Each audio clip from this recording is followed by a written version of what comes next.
So it's just interesting. It's the same way with Harry and Meghan. It's like this entire. I really love the way the UK has with the English language. You know, like porcupines. What do they do? Harry. April was the 5th year anniversary of Megxit, right? He went on his freedom flight like he was leaving a war, going to build the life he says he was denied in America. And now what is he? He's holding an iPhone to film Meghan like he's a hostage negotiator. So she can do what? So she can post to her 104 real Instagram followers and her 2.6 million Mumbai bots. The reason people are like, well, I know she's being successful. I'm like, really? You can't see through that? All you ever have to do is add 1 + 1. Her Netflix show, With Love, Meghan, had the lowest rated YouTube trailers for Netflix ever. Her show lasted 6 days on the charts, according to the ratings, whether you're going to look at Nielsen's or you're going to look at Samba TV. And that's supposed to be the same marketing foundation that she sold out in under a half hour. Come on. It's like, really? You're talking about, she's talking to people who need instructions how to breathe. It's crap. So I could only stomach 2 episodes of it. What were your thoughts as you were watching it? Well, the biggest premiere of a character I've ever seen was Edible Flowers. I mean, it had more coverage than she did. It was just like, I didn't know, Edible Flowers and ice cubes on pancakes, on eggs and fried bacon. On it, I'm surprised. I think I put it in one of my videos. Harry, the next time he spends a night over there, better keep one eye open, or else he's going to wake up covered in flowers. I mean, it's at this point. It's actually. I really don't know if it's ego, vanity, what's making him hold on to the marriage, or if it's for the children, because the environment from the outside looking into how they're being raised with the public information we have is a horrid situation. I mean, you're literally talking, this is a replay of Faye Dunaway's role as Joan Crawford in Mommy Dearest, when she tells the child, how could you ruin that for me? Did you know the press was there? I mean, that's what you see. Because look, for 5 years, have you seen the children? No. I don't ever talk about the kids because they're kids. When they're adults, that's fine. But all of a sudden you start getting pictures daily, weekly of a back, of a leg, of a head. So it's like, okay, it just cements the fact that they're props. That's the fact that she doesn't get or refuses to accept, or is a narcissist and doesn't care. It's the same way she's been caught in the last 3 weeks With Love Meghan came out, where, what did she say to Mindy Kaling? Yeah, I was a latchkey kid and I grew up with fast food. We rewind to 2016 when she's, judging a show where kids wanted to become a chef. And she's like, I grew up with farm fresh California table food. Like, which is it? She tells the New York Times 4 days ago, yeah, whenever I don't have time and Harry's not here, I feed the kids, frozen food from the freezer, frozen chicken. It's like, pick a lane. Because that's the problem when you're a narcissist and it's on social media. She's acting like it's 1990 and the internet doesn't exist. That's one of her biggest problems. She's living her life, or a lie, in public. Well, there's a record of it. People can go, okay, you said X and then Y.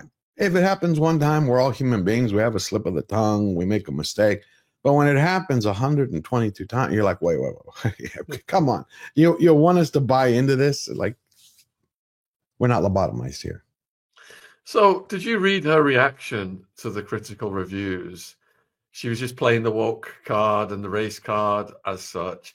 Do you think she's really that dim that she doesn't see how transparent she is and how fake she is?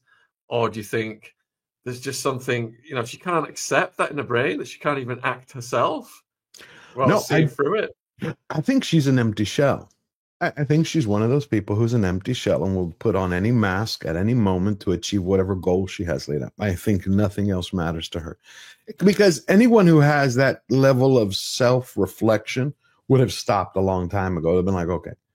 I think it's like once, then I think in our first conversation that we ever had a while back now, You had asked me, would there ever be a way back for Meghan and Harry? I said, absolutely. They could, even today, be the stars of the world. All they would have to do is self-reflect, take 3 months off, do one 1-hour interview with not a hand-picked puppet as a journalist, but somebody who's going to say, okay, you know, I know you're full of shit. Everybody knows you're hypocrites. And they would have to come out, you know what? You're right. We screwed people over. We bullied. We battered. We were full of it. Admit the truth. She could even turn around and say, it got to my head. It got to my head. I wanted to be a princess my whole life. I met this guy. I think I fell in love with him. Then I got wrapped up in the whole thing. And I thought, you know, I stopped thinking. If they actually told the truth, I mean, the bottom of the barrel, just right, cut to the bone truth, the way the world works, most people would forgive them. And they'd be like, yeah, but they will never do that because they want the facade. This is why I think the Sentabali scandal is going to blow up much bigger than it is now, especially because of that letter. Supposedly, Harry had written a letter to Dr. Sophie Chandaka. And by all accounts, from the Daily Mail to the Telegraph and the Independent, they're stating that what's reportedly in that letter is how he's talking down to her and degrading her, like, you know who I am? And when that gets released in Discovery through the High Commission of Charities, that's it. Hollywood's dead to them, and I think the rest of the world will be at that point. They have almost nobody left. Think about it. Think about it, my friend. Netflix is the partner with Meghan on As Ever. Their partner. Funding her product line. Have they spent a plug nickel on marketing, advertising, lining up celebrity endorsements? Not one.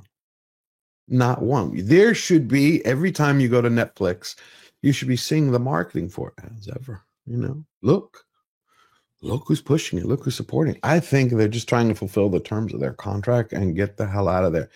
But I also believe they're holding out, waiting for a divorce to happen because they're going to be like, how much do you want? We want to film it. Yeah. Do you think they're operating on the assumption that the royal family is perennially monetizable? Even if you're a dimwit, you can just keep feeding out that trough. Yeah, I do. And that's where, again, I don't think ill is the right word. King Charles is ill, so I don't want to say what I really feel because I don't like to speak ill of people who are suffering through cancer. But he is allowing them to use their titles to make money, like a credit card. That is not a good look. I don't know how it feels to be a citizen of the United Kingdom, but if I were a citizen there, I would be furious. I'm paying for someone to pay for someone else to make money off of what I paid for? Like, seriously? Yeah. I don't think that can continue, and I don't think Prince William will allow that to happen. All right, we've got about 20 minutes left with George. Please keep the questions coming. Don't forget to subscribe to his channel and watch his video about the death of woke. All the links are in the description. So, Sophie wants to know, do you think Harry is regretting his decision to marry Meghan and leave his life in the UK yet? Since I can't be in his mind, I can only judge by his actions. We've seen over the course of the last 6 months, he's spent more time away from her than with her.